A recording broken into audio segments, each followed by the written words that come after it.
Good evening, friends and neighbors. Hope you guys are doing well.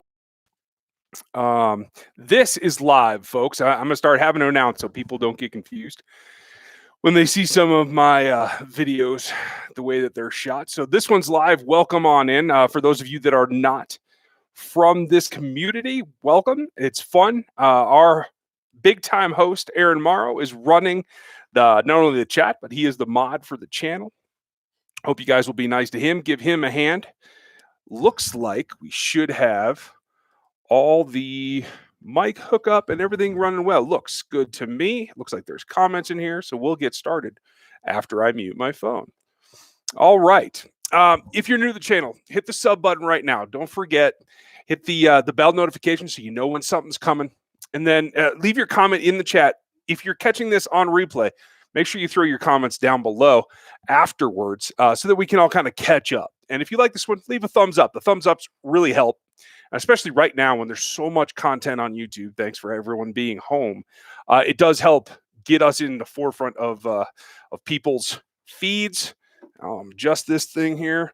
And that always goes a long way. So today, obviously over the weekend, hope you guys caught my little impromptu walk in the woods and about the return. I mean, he wasn't really gone, but Sammy Watkins getting signed back. And now this addition of Ricky Seals-Jones. I put him on the cover because he's the new guy in town, so we should talk about him. I figured there'd be a lot of questions. I've gotten a lot of questions, and I want to make sure that I start with Aaron's because Aaron hit me up this morning, I think it was. And remember, if you are new, hit those a couple of question marks at the beginning of your question. It helps me find them. But we're going to start in general about this new guy, Ricky Seals-Jones, who was a wide receiver in college, tested not great for the wide receivers in the combine, but compared to a tight end, which they moved him to, he's actually on the higher end of athleticism. He doesn't change direction super well. I went into a lot of depth about it on today's podcast, which should be up and available here soon at Locked On Chiefs. But he's a guy that brings some acceleration at the top of his route. He doesn't drop the ball like Demetrius Harris. Like less than half of what Demetrius did. And he's gotten, I think he's about 20 targets short in 2 years less. So like he's actually been fed the ball more than Demetrius was, dropped it a lot less. Didn't have quite the yardage because, well, he didn't have Mahomes throw it to him. So that kind of helps. But a guy that's interesting, a guy that can be more of a weapon in the pass game than Blake Bell was. And that's really what it is. If you're not going to bring back someone you like, you want to get an upgrade for something that you want to do. And I think that's exactly what he does. He fills that void. So it should be interesting. I also talked about Breeland Speaks on the pod today. We can talk about him as well, but I see that there's starting to be some questions. So make sure that you're throwing those question marks out at the beginning, and I will try to get to them. Now, Speaks is an interesting one because we don't know anything about him. As much as we'd like to see him come around and get into what they're doing now, he just barely got a taste before he got hurt. And that kind of leads to a question mark about, how can he adapt? Now, he's a guy that at least knows the coaching staff, understands how they work a little bit, had training camp with them, had a little bit of time. I think he's better apt to be able to walk in and get back to work if he's healthy. The question is, how well did he rehab? Has he gotten things done? Has he dropped some of that bad weight that he added? And can he come in ready to roll? So we'll see. But, looks like we got a super chat already. Thank you. I'm guessing that's Jake. It is. Folks, if you want to help contribute to the channel, feel free. The super chats are open. The super stickers are open. You can do that anytime you want. But if you do, please ask a question so I can get you something for it right away. And then the memberships are coming. I am working my tail off on the draft guide from Rogue Analytics that goes on top of the athletic matrix. Now, the athletic matrix is just my formulas for athleticism. I send them around the league. They're out there. The draft guide is actually production on top of that. I don't do film reviews. I don't write film reports because I write about as bad as I spell. And if you all follow me on Twitter, you know exactly what I'm talking about. So I don't write reports. There are a lot of guys who spend a lot of hours doing that. I just don't have that kind of time to be a film junkie that bad. So what I do is I do my thing, which is the athleticism. And then I go back and I look at the analytics of production and how they make a difference on the team that they've been on, whether they're a free agent or a college kid. Production comes into it. So that's what I do. Then I stack them all together, rank them all up, compare them, and list them out. Everybody gets a background. Everybody gets a bunch of visuals actually this year. And I've changed the format, and I've done all kinds of more rankings, and gives you numbers that you can compare apples to apples. That's the whole point. So I've been working a lot on that. Had a hard drive crash, and it's really set me back. So I've been burning it, and I think it's getting close. So hopefully I'll have it for you guys by next Monday night's Q&A. That's my goal. We'll see if that actually happens or not. But I hope you guys are doing well. Before we get to Jake's question, it looks like Adam Roach. I still haven't reviewed Killian's yet. I don't think right now, where I've seen him listed by people that I trust, I don't know that he's going to be drafted. My guess he's going to be a priority free agent. But I don't know. I'll have to take a look and get my hands on some film. I just haven't had time to do it yet, man. So I will get to it, Adam. Billy Mack, welcome. A lot of new faces, but a lot of friendly faces too. John Carter's back. Bobby Taylor, Dwight. Okay. Oregon Chris. All right. We're all here. San Bernardino. I hope you're all doing well with this COVID thing. I know it's a pain. I know it's thrown everybody's life in disorder. So just keep bearing with me, and we'll keep giving you something to talk about football-wise and maybe take our minds off of it. But I am really happy that how positive everybody's been, at least in the comment sections, about this thing. I know it's not optimal, but good for you. Stay healthy. Take care of yourselves and your families, and we'll get through it on the backside. So that said, we will get into the questions. We had Adams. Who else? I thought I saw another one here. Thank you, Scott Hayes. Very kind of you. Okay, here we go. Jake Allig. Thank you for the super chat. I appreciate the support, Jake. As always, you're a man. You are consistent. Your question, do you think that the defense will get off to a slow start like last year, considering all the potential new faces on the defense, or do you think there's enough veterans to pick up some slack? I think it's going to be iffy. Honestly, I think the front has a much better chance of coming out and building upon what they finished with. Really, the only one right now, Chris Jones is here, going to play on the tag, right? So the fact that he's still not been traded, not signed his tag, makes me think that maybe they're still working on an extension. Maybe he will be here long term. If so, the front can kind of just pick up where it left off. Noddy, Saunders in rotation, Pennell in rotation. You're pretty set there. The question will be, is Alex Okafor ready to go? If not, you roll K-Pass in there just like you finished last season with. So they're pretty ready to go. You got 2 of your 3 linebackers back, and quite frankly, the guys that played the most, particularly in the nickel. So you're there too. You got Ben Neiman, who played all kinds of snaps, right up there. I think he was number 2 in total snaps on the season to Anthony Hitchens. So you're good. Everything's good till you get to the secondary. There's a lot of questions in the secondary. Right now, it's Fenton on one side and Ward on the other. Antonio Hamilton's a special teams player, guys. He's not going to contribute on defense. He's not somebody that's going to be on the field very much. If he gets pressed into action or Alex Brown gets pressed into action, something's gone terribly wrong, and they're in trouble. The bigger question is, Fuller's gone. He played a lot of snaps last year. So obviously you still have Tyrann Mathieu, Dan Sorensen. Those are going to be right now. Dan's going to get the bulk of the, like box safety stuff, and Tyrann's going to play that slot more like he did to end last season. The question is just how good is Juan Thornhill's rehab going? It sounds pretty positive. They say he's going to be available for camp. The question is, once you start putting, miles on it in practice, sometimes they flare up, sometimes you get delayed. So the question is, who's going to play deep? If Juan Thornhill gets delayed a bit, has to miss a couple of games to start the season or whatever. He got hurt so late, that's not out of the realm of possibility. And it's something that you got to keep in the back of your mind so you have a plan. And Armani Watts is here, still under contract. I feel like they feel okay with him. But that's it. That's your safety group. So I do feel that there's a possibility that they add a safety in the draft as well as corners. There's always something. They could add another veteran. Bashaud Breeland is still out there. I don't think they're going to clear enough cap unless, obviously it's either a trade or a big extension with Chris Jones that allows them to put all of his numbers really low for like not only a season, but 2. So that's kind of where that sits. They're going to have to draft at least 2 DBs. I'm thinking 2 corners, but it could be 2 corners and a safety. It could be a safety and a corner. It could be a combination.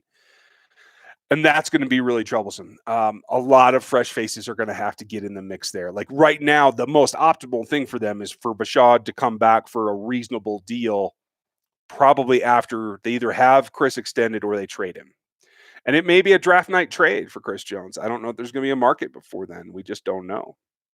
But that's kind of how I feel, Jake. We'll find more as we get a little bit more information. If they do bring Bashad back, that changes a lot. So then I think you can hit the ground running in both the front and the secondary. Gavin Snow, how are you? With the signing of Seals Jones, what does it mean for Jody Fortson? It doesn't really have an effect on Fortson much at all. He isn't. They worked him out at tight end last offseason. He's not lined up there lately. He's been running with the wide receivers since the end of camp. And that's not really going to change for him. So I think Jody is a guy that's a candidate because Marcus Kemp isn't back. I think he's a candidate for that 6 wide receiver spot. I think he'll be in there fighting with Dieter. I do feel that right now your top 4 are the same as last year, and I feel like Pringle's the guy that has an opportunity to be the 5. I would put my money on him right now. And then there's this battle between Fortson. I know they like Fenton as well, and battling with Dieter. And I know Dieter's a fan favorite. I don't know that he's a coaching favorite. So leave it said that I think it's going to be a battle. Okay. Scott Hayes. Fortson potential, is it Fitzgerald-esque? I wouldn't put it that way. He's not clean out of his breaks like Fitzgerald. He's taller. He's a little bit lankier, and he doesn't drop his center of gravity as well. At least he didn't as a college kid. Now, we've seen nothing of him all season, right? So, like, he could have been working on that all year. And now I know he put out a picture of himself training, but I don't know. I haven't seen video or anything to make me change my mind or give me new information. So I feel he's more, a good comp. I mean, size-wise, he could be a red zone guy. I think he's got a little bit better acceleration than you would call, a classic possession guy. But Fitzgerald, man, he's quick out of breaks, and I don't think Jody's there yet. He may have the ability to be. We're just going to have to see where he comes in at camp. Good question, Scott. Marshall Smith, thanks for your super chat. If you had to pick a probability of extending Jones, right now, I think it's a little over 50-50. I think that it's tipped for me. I think every day that goes by, it's more likely they extend him because if they had gotten the draft value that they wanted and offer, they would have traded him already. So I don't think it's out there, which hopefully brings them, willing to pay a little bit more, him willing to get it done. That'd be my hope. And the two can get together. That's my thought. But evidently what the report was last week is they hadn't actually made an offer yet. There's plenty of feeling out going on. I'm absolutely sure of that. So I'm not too worried about it. But until you get to the point of actually putting pen to paper and making offers, it's kind of up in the air. So good question. Gary Holland, Quez Watkins, Southern Miss, and Cole Kmet, tight end from Notre Dame. Chiefs are trying to draft them. No, I don't think either. Cole Kmet, he might be tight end 1 in this class, but he is nowhere near tight end that Andy Reid wants. The fact that they just signed a converted wide receiver to be a tight end tells you all you need to know about athleticism and speed. Cole Kmet does not have that. Quite honestly, the guy that's going to be tight end number 1 on my draft board, I'll give you guys a little clue. It's Chase Claypool. It is not Cole Kmet. He's the only guy that can exploit defenses with speed down the seams. There's a couple of other guys. Was it Asiasi that I think is interesting? Bryson Hopkins, I think that's his name. Couple of interesting guys, but this tight end class is bad. It's just not good. Athletically, it's the worst class that I've ever done metrics on in going on 9 seasons now. So that tells you a lot. And particularly for that position, when you know that Andy wants to split them out or run some different things, you got to be athletic, and this class just doesn't have it enough. Quez Watkins, honestly, with Sammy back in the fold, they're not going to draft a wide receiver, I think, until day 3, if not just go with UDFAs, because right now there's no space. There's no reason to draft one because you can't get them on the roster. I don't think that there's a rookie right now that you're going to draft on day 3 that's going to come in and beat out Pringle. I don't know if they can even beat out Dieter or Fortson. I don't know. So it's really not a position that I think is worth drafting right now, if anything, before the 5th round, because you have nowhere to put them. Now, let's see. Billy Mack, how are you? Do you think we are going to try and sign one of the remaining CBs or trade for Peterson? I'd love to see Peterson here. I think he and Tyron together again would be kind of cool. But evidently he's not demanding out, and Steve Keim isn't going to give him up. So I think that ship has sailed. I don't think there's any way Patrick Peterson gets to Kansas City, especially now that he's on the all-decade team. That just reinforces in their minds just, oh, yeah, he is that good. We need to hold on to him. I don't think they're going to let him go. Now, maybe when his contract's up, you never know. But and I do think that they're looking for CBs. There's just not a whole lot out there. I mean, Bashad, like Sean Smith before him, is kind of the Chiefs' big power guy, right? They like to have a strong corner. Spags likes to use him that way because Spags wants to play zone or he wants to press. And I like that. Loose man is how you get your butt beat in the NFL. So it's one or the other. Either press them into reroutes or make sure that you can drop back into a zone. So I think it's just the athletic thing. I think that Bashad got beat over the top a little too much. He made a lot of great plays, but I'm not sure that it's anything more than a last resort. So right now, that's kind of, I think, where they lay. I don't know if there's any other vets out there that they really want to go get. They don't have much room. I think it's 3.2 right now. So there's still not even much room until something happens with Chris Jones. It's the only way they can get something done. So, and that puts them in a difficult spot. So it's him and LDT, the only two places right now that they can really save some cash. So, oh man, yeah, I'm not going to talk about LDT right now. Oregon G Chris, with only 5 picks, would you take LB, 2 CBs, O-line, and wide receiver? I think running backs can come from UDFAs. You're absolutely right on UDFAs. I will say this. I think safety's a possibility. I think RB over wide receiver in the 5th. I think it's a toss-up. I think it'll just be who they like better. And I could see them, really, the interior offensive line isn't that good, but when we say O-line, I'm not just talking about guards. I think they could take a tackle, somebody that they feel is somebody they can groom into a starter, because their tackles are getting older. So I won't put that out of the realm of possibility either. Keep that in mind. But yeah, otherwise I'm with you. I do think at least 2 DBs, preferably 2 CBs, I think they have to have. Get that pipeline filled back up. Good question, Chris. Robert Lane, with D. Williams being a free agent next year, do you think they will draft an RB in the 2nd or 3rd round? No, I don't think in any way, shape, or form. Honestly, that's what they got Darwin Thompson for. He's the kid that they thought, hey, he might be able to grow into a main contributor. They will still have Darryl under contract. So in a pinch, you could do that. And I do feel that they think, 5th round, 6th round, 7th round running backs are perfectly fine to be guys that carry the rock for you. I think UDFAs could be guys that carry the rock for them. I don't think that it's going to be a priority, but I do think when you get around to that late round, and I do expect that they're going to trade out of 32 if they don't get Chris Jones traded. And I assume that they will pick up enough picks along the way that they'll have multiples in the 5th, 6th, 7th. And then they can pick somebody there if that's how they feel. But at that point, I think it really comes down to athleticism and just guys that they like for one reason or another.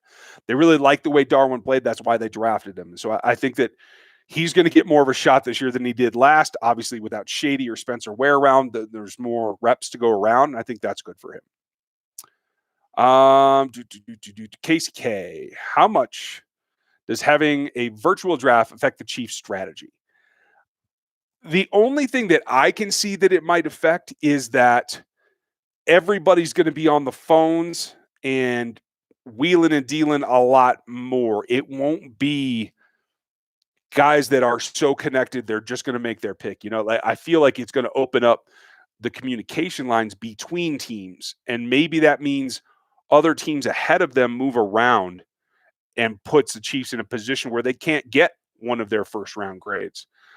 I'm not anywhere done. I've been working so much on the matrix and the draft guide, but I'm having trouble coming up with 21st round grades for this class. So if the Chiefs are that way, and they generally narrow it down pretty far, their board is usually between 150 and 160 from what I've heard. The Colts are somewhere between 170, 180. They're very similar, and Chris Ballard runs his the way the Chiefs have run theirs over the course of history. It's a very big possibility that they get to 26 and all the Chiefs' first round grades are gone. So I could easily see them getting out and moving back just because of that.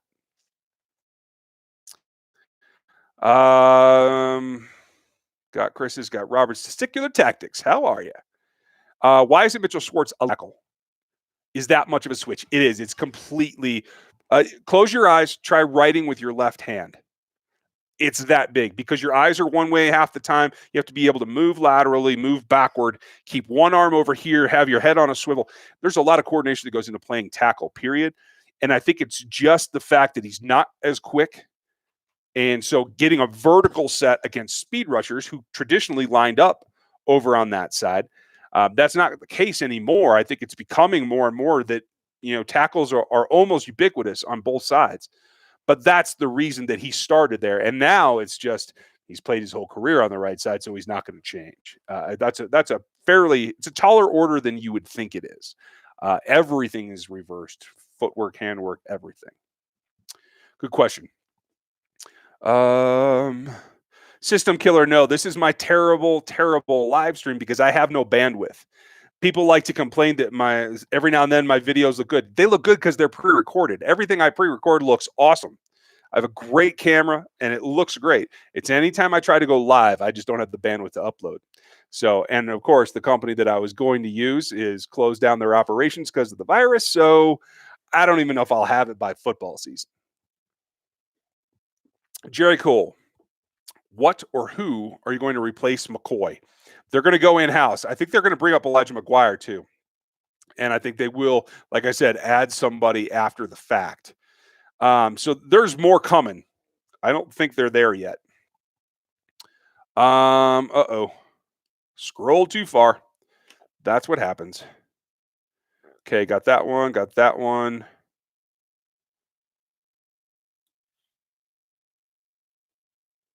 Marshall, I'm glad that you're working on stuff, folks. Marshall's going to start doing some cool stuff. Keep an eye out for him. Let's see. Adam Daughtry, do you think Pringle get more reps? I definitely do. I think he's probably the 5. Seth Nichols Randall, do you think we'll see a lot more double tight end sets with Andy now? I think maybe not doubles. I think they'll run more doubles than they have, but I also think they're going to go back to that kind of that triangle tight end thing that they did a couple years ago when they had Ross and was it Demetrius? It was the 3 of them, right? I think we might see that come back out. And I do think that John Lovett's going to give them a new weapon in terms of a wrinkle at H-back, fullback kind of thing. So watch out for that too. Who else? Did I go too far? I got Marshall's. Got both of Marshall's. Okay. Sorry, guys. The scroll is just not working for me tonight. Gary Holland, will Cole get cut this year to save cap? I don't think so. I think he's more likely to restructure than get cut, but that's just my gut feeling. Daryl Northrop, thank you for your super chat. With the band back together at receiver, is our first offensive pick going to be along the O-line? Yes, it might be the only offensive pick. Right now, they only have 5. If they stay at 5, I think you're going to get one offensive player. It's going to be a lineman. And that's going to be it. I think in the end, it is still a draft-heavy or a defense-heavy draft, but I think it's going to be more like I think they'll make up making 6 to 8 selections. I think they will trade back a little bit. If they get a first rounder, if they get Chris Jones traded, I think they're going to move around pretty heavy early. Lee, aloha. Oh, I'm drinking a West Coast IPA from Green Flash tonight, you guys. Cheers to you. Yevgeny, what is the chance that Chris Jones plays this year out on the tag? I think it's really unlikely because right now they can't do anything else. I think they have to extend him or they have to trade him. They won't cut him. And if he plays on the tag, it cripples them cap-wise, which means if he refuses and they can't get trade value, that means they're going to have to cut somebody like Hitch or, well, Hitch won't save you anything, like LDT, and that kind of hurts. Yeah, I wouldn't like that. Jerry Cole, I heard Chiefs are planning to sign Jones after the draft. That'd be great. There's no reason to wait. They need to get it done as soon as possible. I don't think there's any reason that they would wait. They feel they can get it done, they would get it done. I don't think that you want to go into the draft with any kind of uncertainty. So I wouldn't say that they're waiting on purpose. I think maybe that's just when they feel they can get it done. And quite frankly, if you're not going to get it done, you need to know before you draft. So that's kind of important. Who's next? KCK69, thank you for your super chat. I'm sure you have a question coming. Lee, aloha in Hawaii. And Adam Bono, I hope I said that right.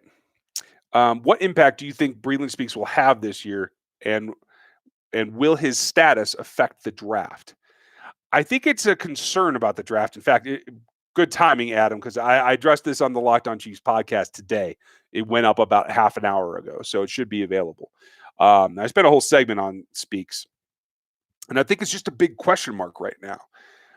And the fact that they can't get in the facility and they can't see him and they can't see him work out, I think that leaves bigger question. So if you're being safe, you got to proceed as though you're not going to have him or he's not going to be in shape to help you. I had hoped that he had rehabbed. I hope that he's serious about it. I don't know that that's the case. I don't get a great feeling about Breeland Speaks' love of football and dedication to getting better. So it's going to be a question mark, and we won't know until we know. But it does. I think you have to act as though you're not going to have him, and you need to find another versatile guy that can do what they did last year and go from playing 3 technique to 5 technique to edge, power edge. Obviously, nobody's going to be a speed demon out there. And kind of mix it up so that you have somebody that can rotate in there, much like Agba did last year. Now, if he is all good, he could play that Agba role where he can play 3 tech and he can go all the way out to the edge and he can play the power game. And I think that's fine. It's about whether he's rehabbed and whether he's in shape or not. That's it. Great question, Adam. Aaron, yeah, okay, why not? Is Noah Benagane ceiling? What is his ceiling if he fixes the interception problem? Second round, if Ken Murray and Patrick Queen falling to us in the first. Benagane, man, I think he's a top 45 pick. I could even see them stretching for him at 32 if they have to. But if they trade back into the top 10 of the second round, I would definitely think that he's there and that he's available. He gets his hands on a lot of ball. He doesn't make a whole lot of interceptions, you're right. But he's got the physical tools to keep up with anybody, to stay in phase with anybody. I think his mom was an Olympic sprinter or something. Like, he has the ability. And I think that they might actually like him quite a bit because he's aggressive too. And so style compared with athletic ability, I think that goes a long way. John Dorsey was all about PBUs. I still feel that that's a really important factor, and I'm sure Brett Veach does. But I don't think that they're all about that as much. I think staying in phase and taking away an option that quarterbacks won't even throw to, I think that's a viable thing for this defense as well. Illegal Cruz, do you think we'll make any restructure contracts so that we can have a little bit more money? You could restructure Hitch. You could restructure LDT. But doing either of those things makes you tied to them for a longer time. And I don't think that that's what they want to do. I'm a little surprised they didn't get more cash back out of the restructure for Frank. And I think they could have gotten a little bit more out of Sammy too.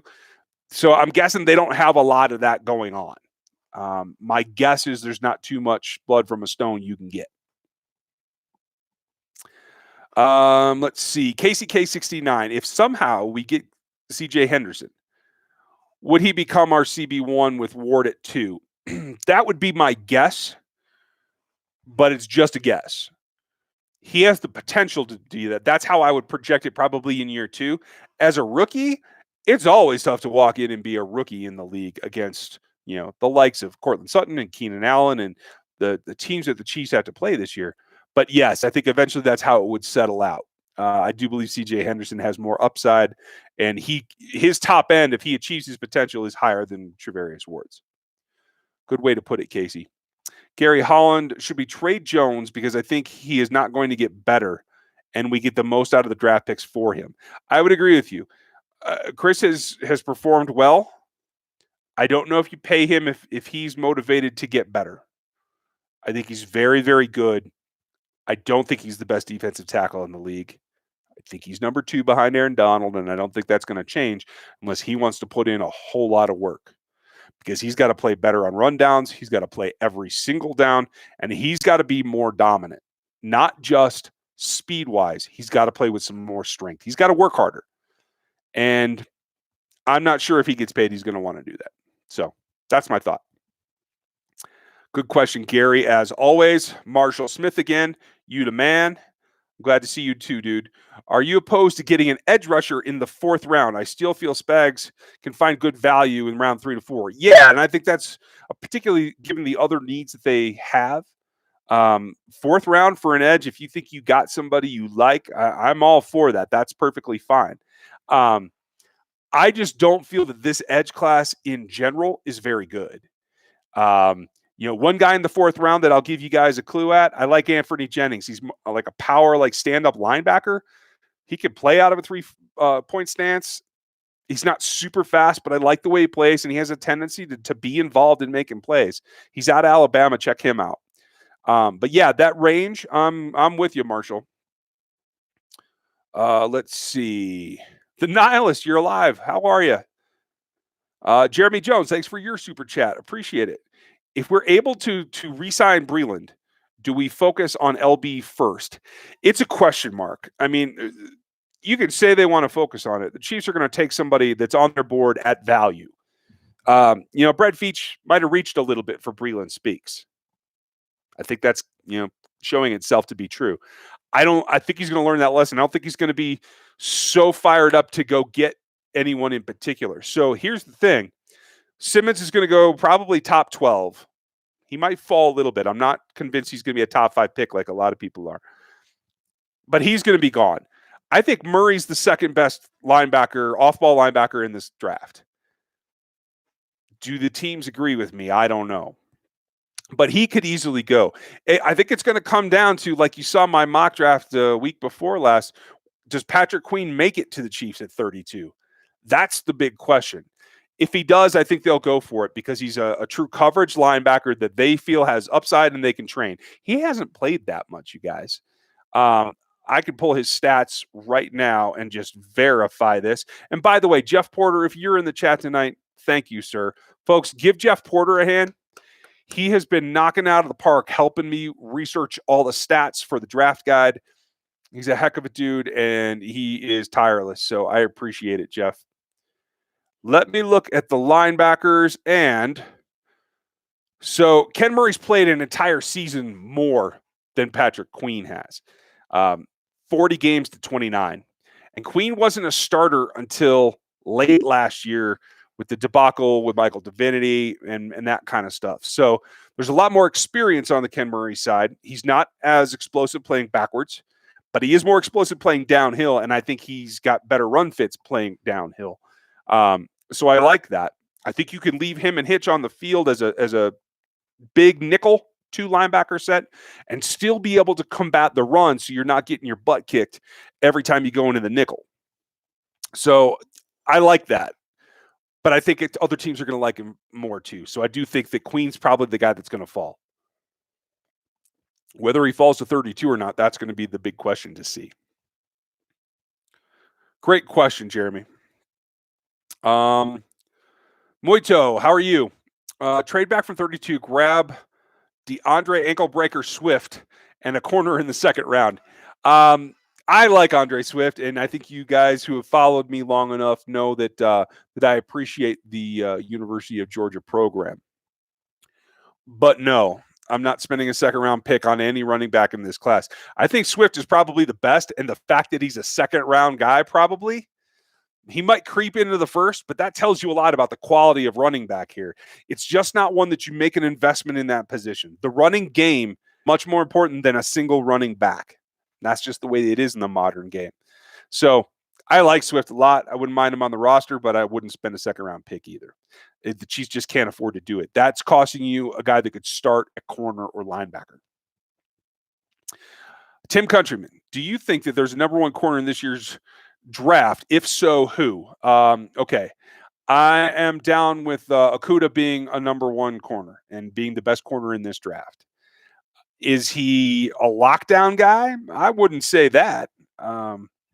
But he's the best college has to offer. I think C.J. Henderson, I think his reputation being the next best is pretty accurate. I haven't done a lot of work on him because he's not going to be around, but I can see that. I still like Christian Fulton. Now, that said, it's because I watched his 2018 film. I haven't watched a ton of 2019 yet. Once the draft guide, all the stats and everything are done, then I'm going to hit the film real hard. But yeah, I think those guys are probably number ones. I think Fulton's close to a number one. And after that, it gets iffy. I don't know that Terrell's a number one or Diggs a number one. And these are all guys fitting into spots as far as I can say. Although I will say this, I made the pick in the Locked On Network mock draft where every show host does their team. And I made the pick, and I picked a kid out of Utah that I think you guys are going to like. And it's because of upside, not because of what he did in college. So check that out. I think that gets released on Friday. Good question, Tim. Testicular Tactics is back and asks, what makes McCole so inconsistent as a returner? He seems to never know when to let it bounce, yet he made a brilliant fair catch against the Ravens and sometimes looks like Dante Hall. I think it's just experience. It's getting used to the fact that even though the ball's trajectory might be the same and you might be able to gauge that just as easily, and the coverage is a lot faster. So I think it's understanding, being able to scan and understand where your blockers are, who got beat possibly, where the pressure is going to come get you. I think there's just a lot of getting used to that. I think as confidence grows and he knows his teammates better, I think that's going to get better. I'm not worried about it at all. Seth Nicholas Randall, do you think that a lot of Kelsey and on the field at the same time? I do. I think that gives them options. And not necessarily like double tight ends where they're out on one side, but some overstacks where they have two of them lined up either as H's off the line of scrimmage or in line or whatever. And I do think that they're going to get back to that trip set of tight ends out wide and just run screens and make people try to break blocks. I think it could be good. I think he's a willing blocker. I don't think he's super great. But even in my scouting report on Ricky Seals-Jones in college, I said, hey, he's a wide receiver that's willing to mix it up as a blocker. Much like Chris Conley was. He reminds me of Conley, how he attacked blocks in college. So I'm okay with that. And I think that could really pay off for the Chiefs again. Okay, who's next? Oh, Testicular again. Do you still think that your boy Rex Ryan would have done better than Spags? Better? I don't know. I'm pretty impressed with Spags. And quite frankly, Spags has put a really good staff together. I don't know that Rex would have gotten that. I think we would have gotten Rob in Kansas City eventually too. I think Rex's problem is that Rex still thinks he's a head coach. And he makes all these proclamations about offensive players. He got into it with somebody the other day. I think it was Jamal Adams about what he had to say about Amari Cooper. Just stop talking about offense, Rex. You're a defensive coordinator. Just shut up about the O guys. That's all you got to do. But yeah, I still like Rex. I think he would have been okay, probably on par with what Spags has done. But I like Spags a lot too. So I think they're both experienced and they can both run a good defense. And I'm perfectly happy with the situation as it is. Let's see. Michael Donegan. If Hardman practices with Reek and gets enough toughness and footwork down, he could be a top 5 slot in a few years. Yeah, next year. I don't think it's going to take a few. I think his problem, honestly, is getting off the press, and maybe that's what you mean by toughness. I don't think there's any problem with his footwork. He gets off of his release is pretty clean. His stems look pretty clean. It's more about the sight reads, about what route to run based on pre-snap looks, so that he and Patrick are on the same page. That's where I think he's got to really work. It's a vision thing, as far as I can tell. But you're right. I think he can be one of the premier slots. I don't want to see him go outside too often. I like him in the slot. Nikki's growing. How are you? If Simmons goes down gets picked before Okuda and he drops, would you trade our 21, 22 first round picks to go up and grab a linebacker or get him at 32? There's no way Simmons makes it to 32, so we don't have to talk about that. And I would not I would not trade multiple first round picks for a guy that's really a strong safety. I just ain't doing it. He might be great at the NFL level. He was certainly great in college, but it's still not one of the top 4 positions. So if you're not a pass rusher, a quarterback, a left tackle, a tackle, or a corner, they can go one-on-one on the outside. I'm not spending multiple first round picks on you, period. It's just not value, man. There's no reason. But I don't think he's going to drop anyway, but good point. Adam Daughtry, how bad do we beat the Bucs this year? Man, right now, Chris Godwin and Mike Evans have zero competition. The Chiefs can't stop them. Charvarius Ward will get beat all day long against those two. Godwin will run away from him, and Evans will smash him. So they have to do something. This is not a pretty picture. Getting to Brady is going to be a different story, though. So I do feel confident that they're going to be able to do that. But in the end, I'm going to say pretty easily. Thanks, Adam. How does Kelsey compare to Gonzalez? And don't forget the blocking. I never forget blocking, man. Come on. Tony wasn't the greatest coming out either, but Tony got pretty good at blocking. Kelsey's more explosive. He's better with the ball in his hands, in my opinion. But he doesn't make the big play. He doesn't make the super leaping catch over people. He doesn't. The thing about Tony, man, is he was clutch. Tony didn't drop obvious, easy passes. Tony was more consistent, and honestly, his leaping ability was better. I like the vertical part of his game, but Kelsey's that kind of lag cut that he makes. If Kelsey could do that faster, he'd be gone. But he's got the advantage, I think, laterally, and I think Tony's probably had the advantage vertically. So a little bit different, but I like them both. You got to, right? Great question, Hood Mahomes. Thoughts on Logan Wilson? Logan Wilson is my off-ball linebacker, sleeper pick for the Chiefs. I don't think that he's going to go as high as the second. I think he'll be there in the third. I think he might be a viable option.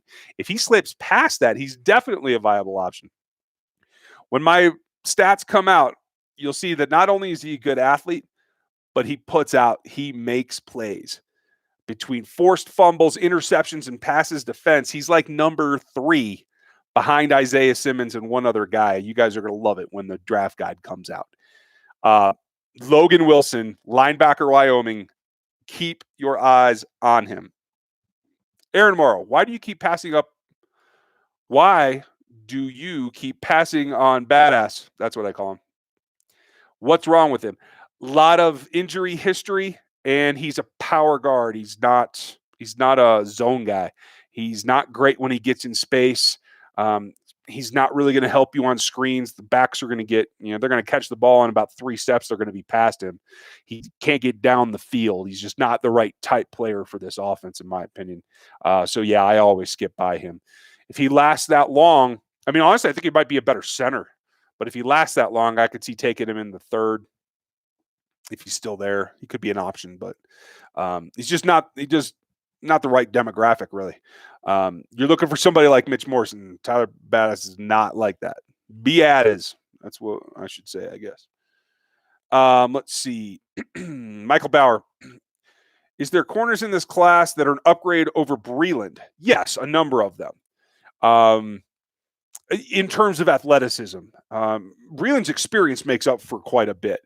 But I'm trying to look at who had the most PBUs and stuff, because that's kind of where Breeland makes his money. He gets beat deep because he's susceptible to long speed, but he comes up with some big plays. Interceptions, passes, defense, a lot like Sean Smith. I compare those two a lot because I see similar things. So guys that had a ton. The guy that reminds me the most of Bashaud Breeland right now is Trayvon Diggs, the guy that I've been telling you guys about. Now, he's not a premier first-tier guy. He's a second-tier guy. He also is susceptible deep, but he has a tendency to make plays, and I like that. Beyond him, we have some guys like Bryce Hall, who made a ton of PBUs, Jeff Gladney that made a bunch. You get into that zone of Christian Fulton, Damon from Ohio State. AJ Terrell is pretty light on actually contact with the ball, so it's one of the reasons I'm not super high on him. Cam Dantzler made a lot of plays on the ball, not as much as the others, but quite a bit. And there's always one straggler, and I can never remember his name. It's the dude from Oklahoma, Motley, Parnell Motley. There's another one to keep your eye on. Bassey from Wake, he made a lot of plays on the ball. And probably the small school guy, well, I guess you can't even call it small school anymore, but the guy that is like probably a third or fourth rounder that I really like is Amik Robertson. Made a lot of plays on the ball at La Tech as well. Good question, man. Michael Donegan, running back, not high need, but if we keep retaining all of ours, is it best player available in the fifth? Yeah, that's a real good way to look at it. If you get what you need, then it becomes who's highest on my board right now. Jason Streeter, is there a CB in the draft that we could stand a change against big receivers in the AFC West? Stand a chance, I think you mean. Diggs is one of them. I think Terrell's kind of crafty. He's light, though. I don't think that Jeff Gladney's going to get past the big dudes in the AFC West. He's feisty, but he's small, man, and his arms are decent size, but they're not super long. That's my problem with Gladney, to tell you the truth, is I think particularly in the AFC West, he's kind of at a disadvantage all the time because of the size of the dudes that he's playing against. So that's just where I see it right now. Let's see here. Who's next? I think I scrolled too far again. Dang it. Yeah, I got that one. Okay, here we go. Michael Bauer. No, that's the same question I just answered. Dang it. And Streeter. And then Marshall Smith. Thanks for your super chat again, dude. That's awesome. What round do you feel is appropriate for safety? I'll tell you this. I think second is definitely appropriate. There are a couple of guys that if they go, you might find the Chiefs having a strong conversation about Grant Delpit in the first at 32 because he can do a lot of things that Badger does. He can play free safety. He can play slot corner. Yes, he had a down year. I'm just not certain that they're going to be able to pass on a guy with that talent and that pedigree, especially when you're looking at basically having a deep safety and two guys that do what Badger does, either coming up to the slot, playing that rover in space. You can be completely unpredictable if you have two of those guys. Now, another guy that I think in the second round is the spot to go. He'll probably go before that from what I'm hearing, but I don't know. I like Chin. Chin's more of a pass defending big safety, and I love that. So that's always good. And good Lord, I am so far behind on the chat, you guys. I didn't realize there were 250 people in here. That's awesome. Welcome. I'm going to scream through these because we got about 10 minutes left. But Marshall, yeah, that's where I feel like it's a good idea. Dwight Raleigh, are the Chiefs going to have enough cap space to even draft? They can draft. They just can't practice anybody till they sign them. So they can do the draft if they don't have space. They just have to get them signed before they can hit the field. And honestly, at this rate, it's not going to be much of a problem. Michael Donning, is Tamu in for special packages like Taysom Hill? That's an interesting idea. I don't know, but I do feel that he's going to give Shermer a run for his money, and one of them could be the backup next year. Andy really likes experienced backups. That's why Henny's back, but I don't know. I keep thinking that could happen. Billy Mack, crazy to ask, but with a running back, do you think that there's any way the brass and coaches would give Hunt a chance? No. Listen to me now. Kareem Hunt's never coming back to Kansas City, you guys. They tendered him in Cleveland. They're going to extend him there. He's never going to play for the Chiefs again. Let it go. It's honestly not that big of a loss. Any running back that can run down the field, because he is good running down the field, and he does track the ball for a running back over his shoulder. He tracks it really well. There are plenty of other athletes at that position. Jeremy Green, do you think Tim Ward keeps them from considering D end at 32? No, I do not. Tim Ward hasn't proven anything. I think he's a nice option in the back, but you don't delay anything for him. Marshall Smith, thanks again, dude. Thoughts on Davian Taylor, more of a nickel linebacker? Yeah, I mean, that's honestly, when you look at how his snaps were laid out, he did play a lot of coverage. I haven't done his film yet, so I think he's a day 3 linebacker that you got to test and you got to get a feel for whether he can do the things you want him to do. He's going to be very team specific, and I'm not sure if it's going to be a Chiefs specific enough. That's my thought. Doodles, did they extend Watkins, or is this his last year? It's a 1 year, so yeah, it's a new contract basically. Nikki, you like the middle linebacker Phillips to be a 3rd rounder? I think that's too high. I think he goes in the 4th, late 4th maybe. But I do like Phillips, and I think he's underrated. He's not an incredible speed athlete, pass guy, but he can man the middle if you're not tasking him to get to sidelines against backs and stuff like that. I do like him. Adam Roach, how many players do we still need? You need a 3rd linebacker that can start, because I don't think that they have faith in Ben Neiman to be on the field unless it's the nickel. It's a passing down. You have to have another corner. You have to have 2 more corners, in my opinion. I think you can get away with Ward and Fenton, but you got to have 2 more in case somebody gets hurt. So you got to have a starter and a guy that can be a depth guy in case somebody gets knocked up or knocked around, I should have said. Sorry about that. Justin Trova, who are the 2 CB that you would try to pick if you were Andy? I like Fulton. I don't think he's going to be there. I like Diggs, but I think 32 is a little too rich for him. I like Jalen Johnson some. I can see Terrell or Gladney in the top of the 2nd, not at 32 myself. There's enough of them in that 2nd tier that I think they can get it done. Brandon B, I talked about Logan Wilson a little bit earlier. Just skip back a little bit. Chiefs fan Chris, I talked about Chin a little bit. You guys are right on it. Opinions on DOD and Watts is 2 uncertainties from the 18 draft. Man, I wish I had some kind of input for you, Michael. I just don't know what the staff thinks of them. I think Watts right now probably has a better chance to play, but that's just an opinion. Aaron Morrow, Philip Tucker asked, and I missed it. Sorry, Philip. Why did we stop using shifts and misdirection?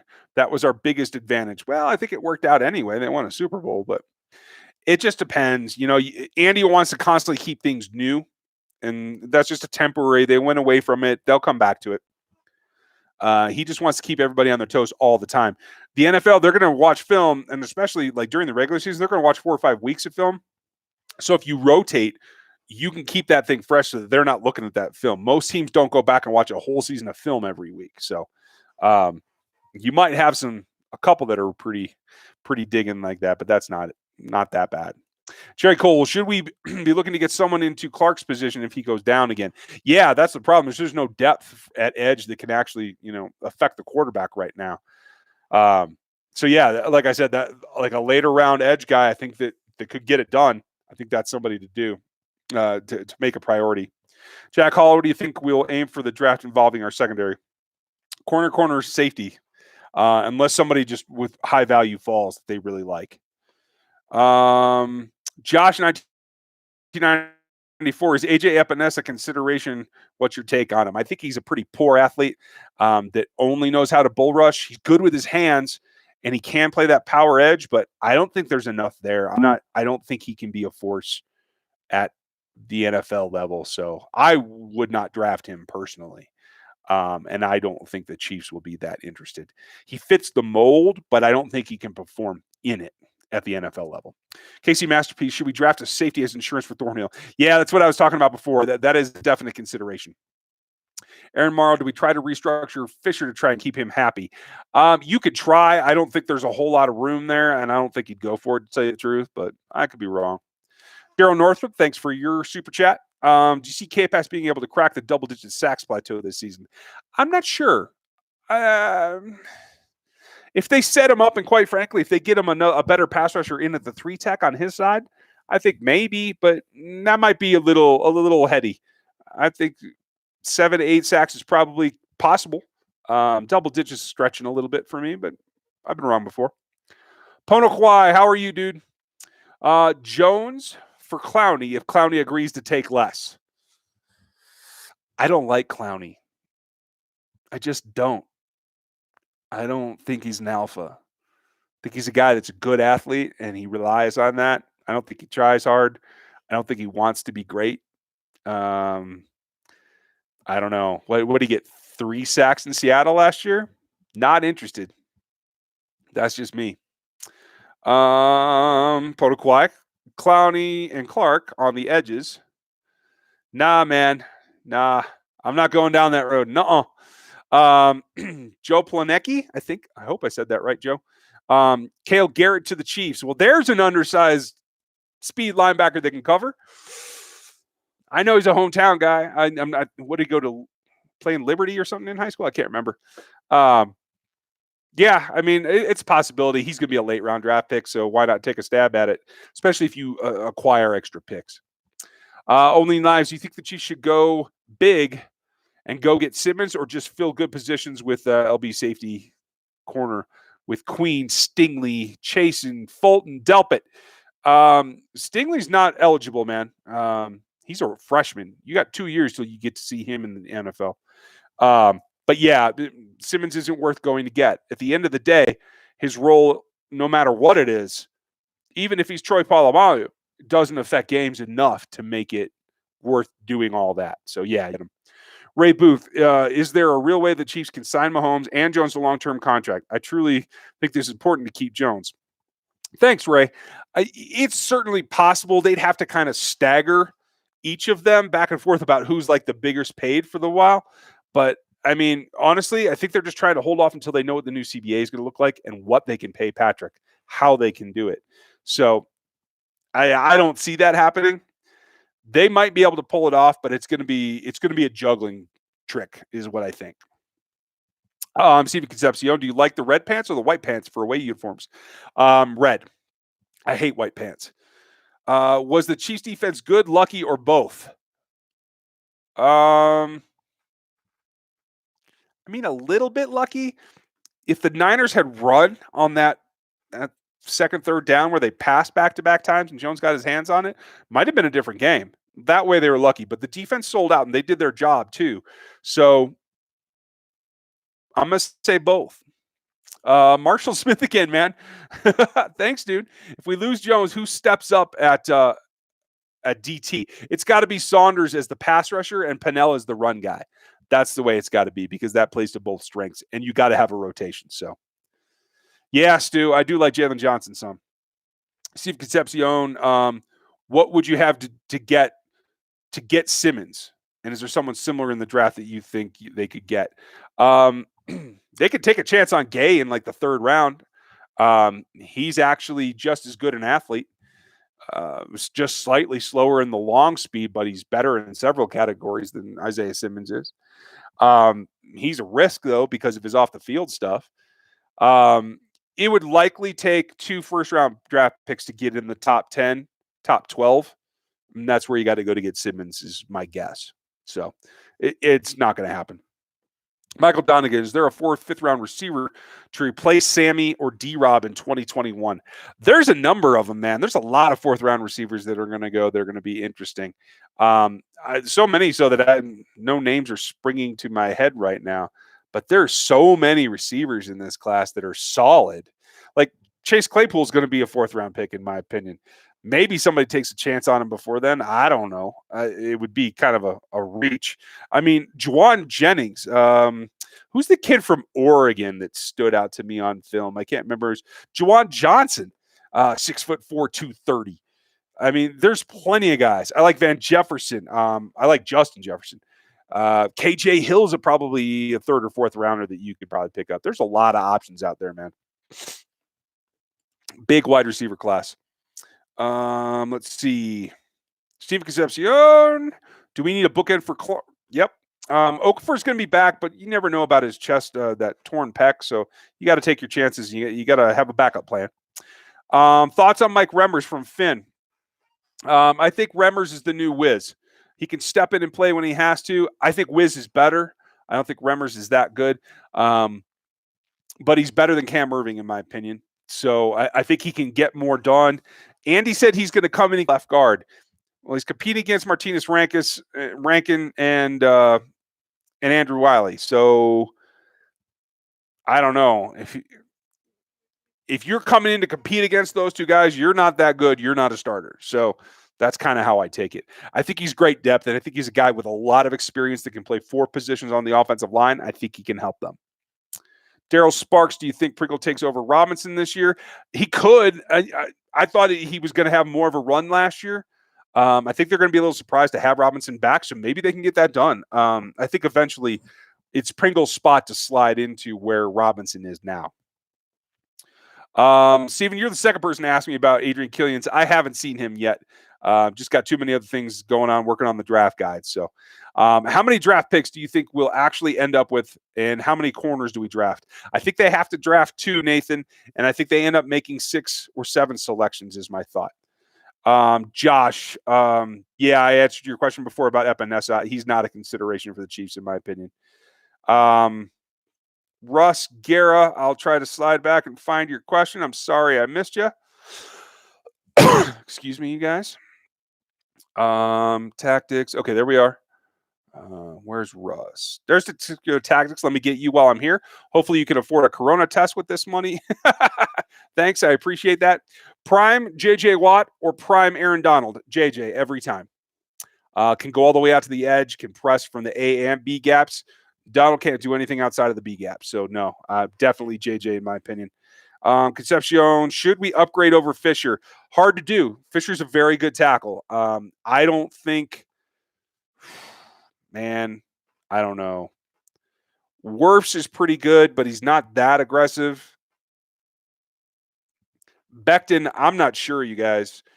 He's so big.